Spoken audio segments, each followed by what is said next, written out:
Saturday morning and welcome back at 7:30. I'm Maddie Kurth. We've got a wet week ahead of us, some heat to deal with as well. So let's get you over to meteorologist Hannah Gard for a first look at our Weather Authority forecast. Right now, though, Hannah was telling you about some activity off the coast, and check out these water spouts. What do you think about those, Hannah? Yeah, and look how many there are. There's like 3 in that part of the video. You saw 2 previously. There's a lot of water spouts down there near Grand Isle this morning, and that's because it's a pretty big mass of storms that's sitting down along our coast. And what a great shot of that, zooming in to where you can actually see that rotation on the surface. Look at those smaller water spouts. They come in all shapes and sizes out there, and typically we do see them in the morning during the summertime, just like this, in those coastal areas. And our boaters know you got to be wary of those, especially in the morning hours.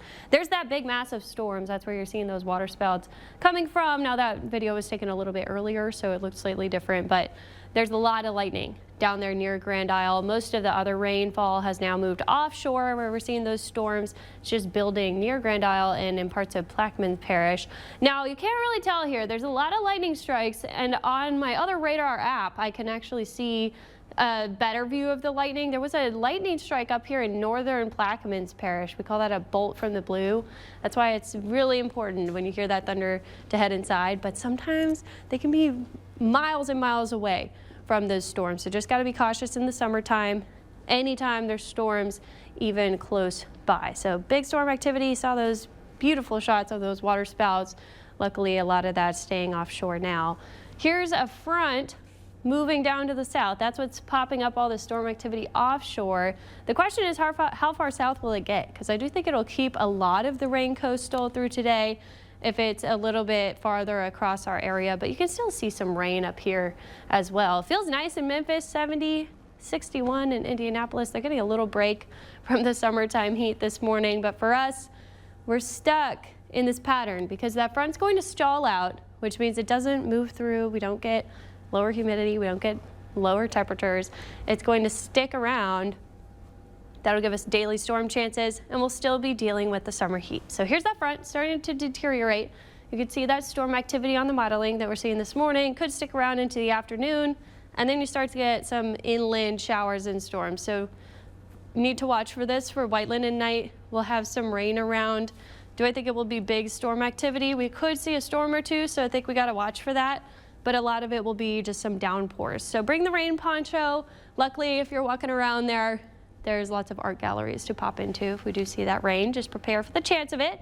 Then here's that stationary boundary. It's pretty far to the south on this modeling tomorrow, which means a lot of the rain and storms would stay coastal. We don't really get as many inland. We'll see if that's the case. If the boundary doesn't get that far south, we still could see some higher storm activity inland.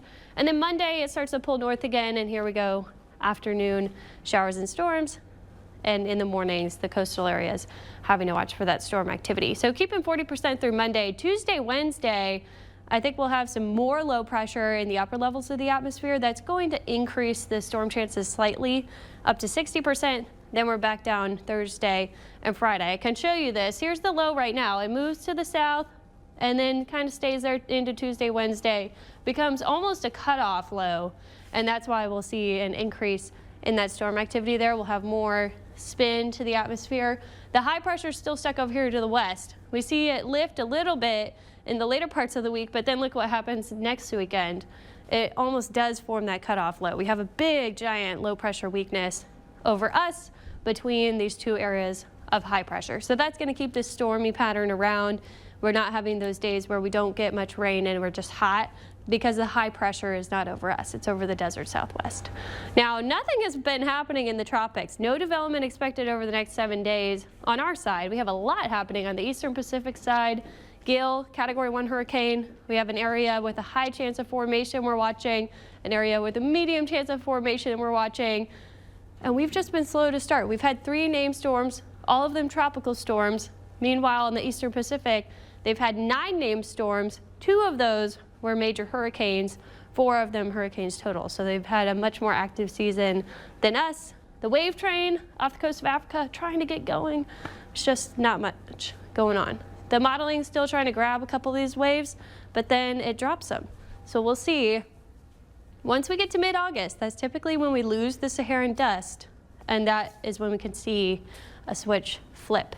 Our formation areas to watch, main development region in August.